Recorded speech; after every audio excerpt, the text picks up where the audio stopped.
Eglin Ogrin.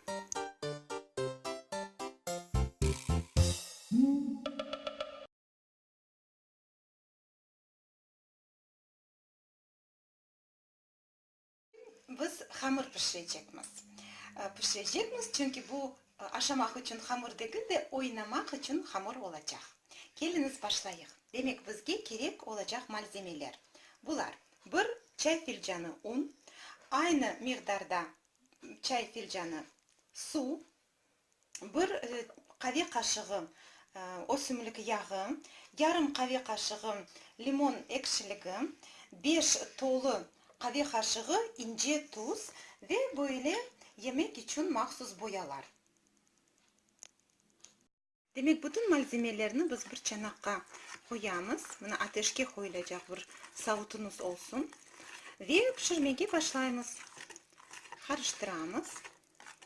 Aslında böyle hamurlarının tarifi pek çok internette ama biz bu hamurunu bu tarifini sayladık çünkü pek kolay yapılay evde her vakit olan malzemelerden hafsız, balanın sağlığı için hiçbir tehlikesi olmayan bir tarif.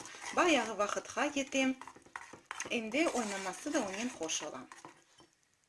Minin 2 dakika orta ateşte pişirgen sonra böyle hamurunuz tomarlanacak ve biz şimdi endi parmağıyla onu bakmak gerekmiz. Parmağımızla hamurga tegende bir şey yapışmasa parmakka demek hamurumuz hazır ve onu ateşten alamız. Hamurumuzni biraz yağlangan sofra üzerine böyle cayratamiz ve biraz soğutamiz.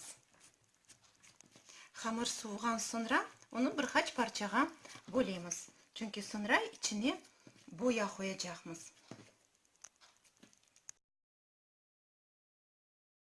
Hazır hamurumuzni biz birkaç parçacığa böldük ve her birine boya koştuk. Endi onu balların yardımıyla yaxşı etip basamız ve sonra hamurlarımız çeşit ve güzel renklerde olacak. Buna bizim dülber renkli yumuşacık hamurumuz hazır. Parmaklarga pek hoş geliyor. Hiç yapışmay kolumuzga ve ondan da gayrı oyuncakka da yapışmay. Bakınız men içine bile koyabilem ve çıkarılganda rahat çıkaralım. Oyuncağımız da temiz hava. Oynaması pek zevkli ve eminim ki balacıklar mutlaka beğenirler. Eglin Ogrin.